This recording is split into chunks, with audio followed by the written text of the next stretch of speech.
ఈ నెల 24వ తారీఖున శుక్రవారం తెల్లవారుజామున దాదాపుగా 3 గంటల ప్రాంతంలో జాతీయ రహదారి అయినటువంటి బెంగళూరు హైదరాబాద్ ఈ రహదారిలో ప్రయాణిస్తున్న బస్సులో నుంచి 20 మంది ప్రయాణికులను హత్య చేసినారు. రాష్ట్ర ప్రజలందరికీ విజ్ఞప్తి చేస్తూ ఉన్నా, హత్య చేసినారు. బెంగళూరు హైదరాబాద్ జాతీయ రహదారిపైన బస్సులో ప్రయాణిస్తున్న ప్రయాణికులు 20 మందిని హత్య చేసినారు. హత్య చేసింది రాష్ట్ర ప్రభుత్వం, ఆంధ్రప్రదేశ్ రాష్ట్ర ప్రభుత్వం హత్య చేసింది. 100కు 100% నేను గట్టిగా చెప్పగలుగుతా ఈ మాట ప్రజలారా. ఇది ప్రమాదవశాత్తు జరిగిన సంఘటన కాదు, దురదృష్టవశాత్తు జరిగిన సంఘటన కాదు. ఈ రాష్ట్ర ప్రభుత్వం యొక్క స్వార్థంతోనూ నిర్లక్ష్యంతోనూ అధికారుల యొక్క నిర్లక్ష్య వైఖరితోనూ జరిగినటువంటి హత్యలివి. ఈ హత్యలకు మొట్టమొదటి ముద్దాయి ఈ రాష్ట్ర ముఖ్యమంత్రి నారా చంద్రబాబు నాయుడు గారు. రెండవ ముద్దాయి ఎక్సైజ్ శాఖ మంత్రి గారు. మూడవ ముద్దాయి బెల్ట్ షాప్ నిర్వాహకుడు. జాతీయ రహదారి పైన బెల్ట్ షాప్ నిర్వహిస్తున్నాడు కదా, తెల్లవార్దులు అక్కడే కదా మందు తాగింది బైక్ రైడరు, బెల్ట్ షాప్ నిర్వాహకుడు మూడవ ముద్దాయి. నాలుగవ ముద్దాయి విచ్చలవిడిగా బెల్ట్ షాపులు తెల్లవార్దులు ఓపెన్ చేసి, అసలు బెల్ట్ షాపే ఉండకూడదు, 24 hours బెల్ట్ షాపులు రన్ అవుతాయి. అక్కడ వాడు తాగి తూలుతూ పెట్రోల్ బంక్ వచ్చి డ్రైవ్ చేయలేని పరిస్థితిలో అధికమైన మత్తులో ఉంటే అవన్నీ మనం సీసీ ఫుటేజ్లో చూసినాం.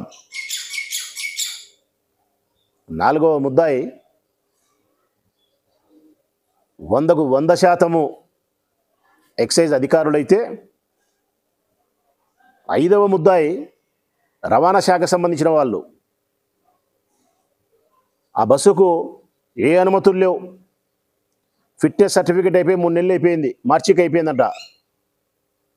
ఒక బస్సు జాతీయ రహదారిపైన ప్రయాణం చేయడానికి కావలసినటువంటి ఫిట్నెస్ ఆ వెహికల్కు లేదు, ఏ అనుమతులు లేవు.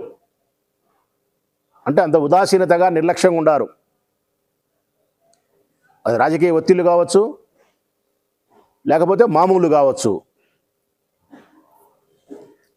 ఇతని తర్వాత ముద్దా ఎవరంటే బస్సు ఓనరు.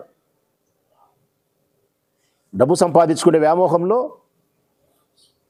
ఆ బస్సుకు ఉండాల్సిన ఫిట్నెస్ను పాటించకుండా అతని ఇష్టానుసారం బస్సులు తిప్పుతున్నాడు చూడి, అతను ముద్దాయి. తర్వాత ముద్దాయి, ఆ తర్వాత ముద్దాయి బస్సు డ్రైవరు. బైకును కొట్టిన తర్వాత ఆపకుండా, ప్రయాణించే వాళ్ళను జాగృతి పరచకుండా ఇతను. మరొక ముద్దాయి బైక్ రైడర్. బెల్ట్ షాపులో అధిక మద్యం తాగి ఏమాత్రమే కానీ స్పృహలో లేకుండా వాని ఇష్టానుసారం బైకు తోలి 20 మంది చనిపోయేదానికి కారణం వాడు సేవించిన బెల్ట్ షాపులో మద్యం. వాడు ఆ బెల్ట్ షాపులో మద్యమే తాగకపోతే ఆ ప్రమాదం జరగదు.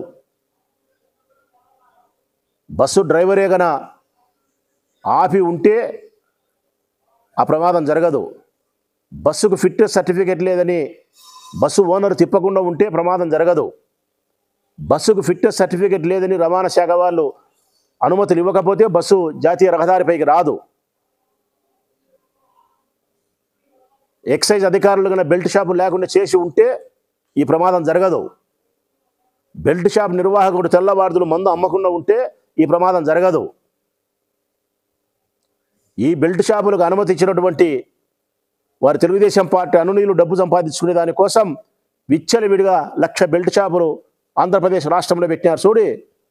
దీనికి అనుమతులు ఇచ్చి మిన్నకుండిపోయిన ఎక్సైజ్ మంత్రి గారు. వీళ్ళందరిపైన అన్నిటిలో బాధ్యత ఉండేవాడు ఈ రాష్ట్ర ప్రభుత్వం. ఎక్సైజ్ మినిస్టర్ను కంట్రోల్ చేయాల్సిన బాధ్యత, బెల్ట్ షాపు లేకుండా చూడాల్సిన బాధ్యత, బెల్ట్ షాపు లేకుండా క్లోజ్ చేయాల్సిన బాధ్యత ఎక్సైజ్ అధికారులు, రవాణా శాఖ అధికారుల మీద అందరి మీద నియంత్రణ కలిగి ఉండాల్సినది ఈ రాష్ట్ర ప్రభుత్వం. ఈ రాష్ట్ర ప్రభుత్వ అధినేత ఈ రాష్ట్ర ముఖ్యమంత్రి నారా చంద్రబాబు నాయుడు గారు. మరి ఇప్పుడు చెప్పండి ప్రజలారా, ఇది ప్రమాదవశాత్తు జరిగిన దుర్ఘటన, లేకుంటే ఈ ప్రభుత్వం యొక్క నిర్లక్ష్యము, ధనం సంపాదించాలనే స్వార్థము, తన తెలుగుదేశం పార్టీ నాయకులను పెంచి పోషించుకునే దానికోసం వీళ్ళు ప్రవర్తిస్తూ ఉండే చట్టవిరుద్ధమైన చర్యలు ఇవి కాదా ఈ మనుషులను చంపినేది? నేను చెప్పిన ప్రకారం ఈ రాష్ట్ర ముఖ్యమంత్రి మొదటి ముద్దాయికి అర్హుడు కాదా? బెల్ట్ షాపులు రాష్ట్రమంతా విచ్చలవిడిగా ఉండడమే ఈ ప్రమాదానికి కారణం. అధిక మద్యం సేవించడం వలనే ఈ రోడ్డు ప్రమాదాలకు ప్రధానమైన కారణం. ఎక్సైజ్ అధికారులు గమ్మును ఉండడమే, బెల్ట్ షాపులు నిర్వహిస్తానికి గమ్మును ఉండడమే ఈ ప్రమాదాలకు కారణం. రవాణా శాఖ అధికారులు వాళ్ళ ఇష్టానుసారం బస్సులకు అనుమతిస్తున్నారు చూడి, ఇది కారణం. బస్సు ఓనర్లు ధనం స్వార్థంతో చేస్తున్నారు చూడి, అనుమతులు లేకుండా తిప్పడం, ఇది కారణం. వీళ్ళందరినీ ముద్దాయిలు చేయాలా? మొట్టమొదటి ముద్దాయి ఈ రాష్ట్ర ముఖ్యమంత్రి నారా చంద్రబాబు నాయుడు గారిని చేయాలా. ఎందుకు చేయాలంటే కనుక అధిక మద్యం సేవించడం వలనే ఈ ప్రమాదం, ఈ హత్యలు జరిగినది. ఈ అధిక మద్యం సేవించడానికి ప్రధానమైన కారణం విచ్చలవిడి బెల్ట్ షాపులు. 2 గంటలప్పుడు 3 గంటలప్పుడు కూడా మందు లభ్యమవుతుంది ఈ రాష్ట్రంలో. ఆ బైక్ తోలేవానికి 1 గంట ముందు మరణించేదానికంటే 1 గంట ముందు ఆ బెల్ట్ షాపులో దాయినాడు. సీసీ ఫుటేజ్లు ఉన్నాయి, క్యూఆర్ కోడ్ ఇచ్చినారు. క్యూఆర్ కోడ్ ఆపరేట్ చేస్తే కూడా ఈ రాష్ట్ర ప్రజలందరూ చూసినారు, నేను కూడా చూసినా. అతను ఏ బెల్ట్ షాపులో దాయినాడు, ఏ పెట్రోల్ బంకులో పెట్రోల్ బండించుకున్నాడు, పెట్రోల్ పెట్టించుకున్నప్పుడు వాడు తోలిన విధానము 100కు 100% ఈ 20 మంది మరణించడానికి ప్రధానమైన కారణం ఈ రాష్ట్ర ప్రభుత్వము నిర్వహిస్తూ ఉండే బెల్ట్ షాపులు, మద్యం విధానమే. డిజిటల్ బుక్లో ఎంటర్ చేసి పెడతా, తప్పనిసరిగా రే ప్రభుత్వం వచ్చిన తర్వాత ఇక్కడ మాత్రం భూమి మీద మటుకు మీకు ఆ ఉసురు తగిలేటట్టు ఏర్పాటు చేస్తుంది వైఎస్ఆర్ కాంగ్రెస్ పార్టీ నాయకత్వంలో జగన్మోహన్ రెడ్డి గారు.